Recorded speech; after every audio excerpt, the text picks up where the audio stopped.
अस्सलाम वालेकुम guys, welcome to quick hit. I hope आप सब खैरियत से होगे, अच्छे से अपना ख्याल रख रहे होगे।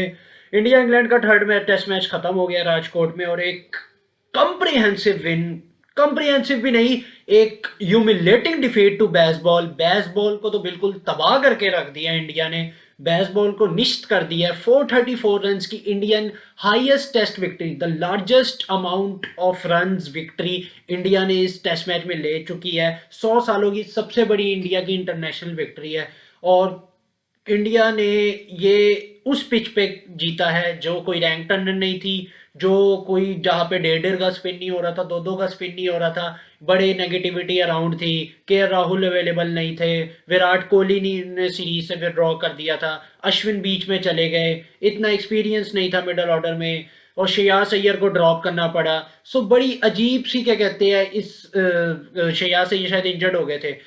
बड़ी अजीब सी एक नेगेटिविटी अराउंड थी इस सीरीज में। और जिस तरह पहला टेस्ट मैच हैदराबाद में वो जीता हुआ टेस्ट मैच अपने हाथों से हारे, उसके बाद से ये कमबैक करना और बिल्कुल अगले ओपोनेंट का कॉन्फिडेंस डाउन कर देना, it's a truly remarkable win for India and they totally deserve all the applaud from all the critics which were criticizing them before the Rajkot test and the after the Hyderabad test. Video को कर they like, channel को कर दे subscribe. चलते आगे यार, ये test एक ही बंदे के नाम था और वो इतना छोटा सा, उसको बंदा भी नहीं, उसको एक बच्चे के नाम था। जिस टेस्ट में जेम्स एंडरसन खेल रहे हैं, जिस टेस्ट में बेन स्टोक्स खेल रहे हैं, रोहित शर्मा खेल रहे हैं, के राहुल इस सीरीज में खेल चुके हैं, रविचंद्रन अश्विन खेल रहे हैं, जसप्रीत बुमराह खेल रहे हैं, लेकिन निकलता कौन है? एक यंग किड यशस्वी जायसवाल। यार मैं कहता हूँ बड़े मॉडर्न डे बैटर्स देखे आजकल के जो सेंचुरीज बनाते हैं, बड़े मॉडर्न डे बैटर्स देखे जो मॉडर्न डे क्रिकेट खेलते हैं, लेकिन वो मॉडर्न डे बैटर्स के अंदर इतनी मेच्योरिटी नहीं है कि जब आपने 50 किया, 50 को 100 में करना है, 100 किया 100 को 50 150 में करना है, 150 किया 150 को 200 में करना है।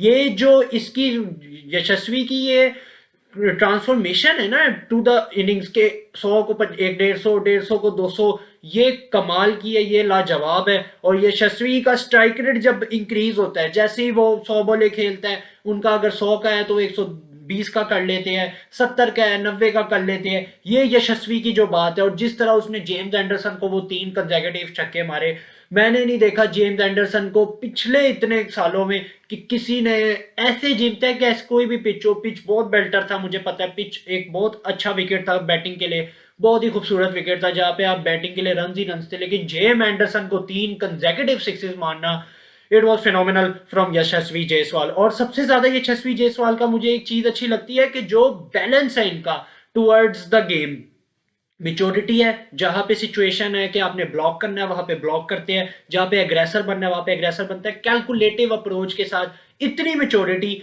इस एज में, इस टाइम में, most highest sixes in a test match for an Indian batter इनके नाम हो गए हैं। Highest sixes in a series, सबसे ज्यादा छक्के एक सीरीज में मारने वाले ये बन गए हैं टेस्ट क्रिकेटर। अभी तक सिर्फ 3 मैच हुए हैं, मैं आपको बता दूं 5 मैचों की सीरीज है, अभी सिर्फ 3 मैच हुए और 22 छक्के मार के ये बैठे हुए हैं। और इस तरह के ये रिकॉर्ड्स बार बार बनाए जा रहे हैं और कुछ ही रन्स दूर है, शायद 190 या 200 रफ ये रन्स दूर है, वो 1000 रन को कंप्लीट कर लेंगे, वो ही 8 मैचों में, जो कि 100 सालों का रिकॉर्ड है, 8 इनिंग्स में, सॉरी, 100 सालों का रिकॉर्ड है जो आज तक ना टूटा। यशस्वी जायसवाल के लिए जितनी तारीफें की जाए उतनी कम है। जिस तरह इस बैटर ने अपने आप को, अपने गेम को डेवलप किया, और जो ये अपने आप को इधर के कहते हैं, एक कहते हैं ना कुछ लोग इधर स्टे नहीं करने आते, he is not here to stay, he is here to rule, he is here to dominate, and this is a big positive sign for India. Sarfaraz Khan का डेब्यू था, इमोशनल हो गए, दोनों मुंबई के थे। सरफराज ने भी जो वो इंटेंट सरफराज की तरफ से नजर आई वो भी लाजवाब थी कि अब आपने आते साथ ही स्पिनर्स पे डोमिनेट करना शुरू कर दिया, उनके कॉन्फिडेंस को बिल्कुल डैमेज कर दिया। फिर बेसबॉल एक्सक्यूजेस देता रहा कि अंपायर्स कॉल ये वो। देखे बेन स्टोक्स, मैं बहुत आप लोगों की दिल से क्या कहते हैं लाइक करता हूँ आप लोगों को, जिस तरह आप लोग अपने गेम प्ले को अप्रोच करते हैं, लेकिन यार एक्सक्यूजेस देने वाली बात, this is not good from Ben Stokes and it is coming from Ben Stokes and Baz McCullum.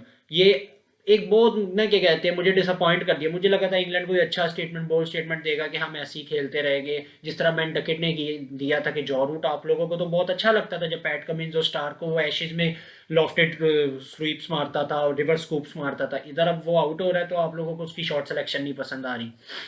अब बेन स्टोक्स का वो स्टेटमेंट जो अंपायर्स कॉल का था वो भी डिसअपॉइंटमेंट थी, लेकिन चले बेसबॉल शायद कम बैक करे, आगे धर्मशाला भी है और आगे आने वाले मैचेस है तो उसमें भी देखते हैं शायद बेसबॉल कोई इधर उधर से निकल के कम बैक कर सकते हैं। वापस आते हैं सरफराज खान की तरफ से, एक इमोशनल सीन था, फादर जब उनके उनके देख रहे थे और रोहित शर्मा वगैरह सब खड़े हुए थे। कमाल ही जर्नी है उस बंदे की, और मैं दिल से दुआ करता हूँ कि आगे अल्लाह ताला उसे और कामयाबियाँ दे, क्योंकि बहुत मेहनती लड़का है, बहुत ज़्यादा मेहनत नज़र आई है। दोनों मुंबई के यशस्वी और सरफराज हमें नज़र आए, उस वो इंटेंट हमें नज़र आई। मुंबई से जो लड़के निकल के आ रहे हैं ये कोई अलग ही माइंडसेट लेके आ रहे हैं, कोई इलीट मेंटालिटी लेके आ रहे हैं जो इधर वो इम्प्लीमेंट कर रहे हैं।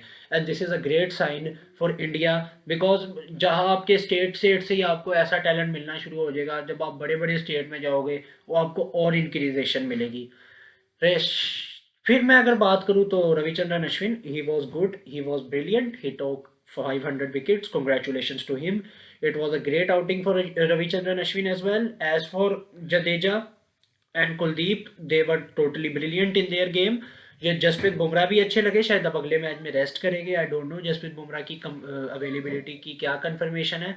आई होप कि इन्हें रेस्ट मिले, क्योंकि 3 मैचेस जब आप खेल लेते हैं आपकी बॉडी का बिल्कुल, आपकी बॉडी तितर बितेर हो जाती है, आपकी बॉडी गर्म हुई होती है और आप रश भी नहीं कर सकते, क्योंकि आगे फ्यूचर में भी आप इन्होंने बहुत सर्व करना है।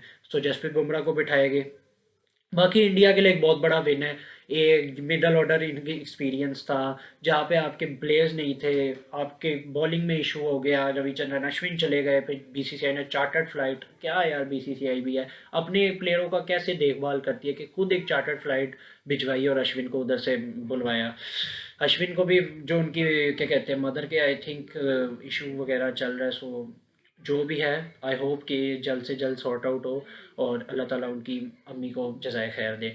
बाकी हम देखते हैं कि आगे आने वाले टेस्टों में इंडिया किस तरह अप्रोच करेगी, इंग्लैंड किस तरह अप्रोच करेगी। 2-1 इंडिया ने लीड कर लिया, एक बहुत कॉम्प्रहेंसिव ह्यूमिलेट कर दिया बेसबॉल को, बिल्कुल ह्यूमिलेशन है बेसबॉल की, और डिमोलिश जिसे कहते हैं ना, दफना दिया बेसबॉल को राजकोट में। अब देखते हैं क्या बेन स्टोक्स इस दफनाई हुई बेसबॉल को उठा के लाता है वापस अगले टेस्ट मैच में, और अगले टेस्ट मैच में किस तरह चीज़ों को और अच्छी तरह एग्जीक्यूट करता है। मुझे दीजिए इजाज़त, और मेरा बहुत सारा प्यार आप लोगों को इस वजह से भी है क्योंकि आप लोगों ने जो पिछली वीडियोस पे सपोर्ट दिखाया है वो मेरे लिए बहुत बहुत मायने रखता है, और मैं आप लोगों का तहे दिल से शुक्रगुजार हूँ जिस तरह आप लोग मुझे सपोर्ट करते हैं।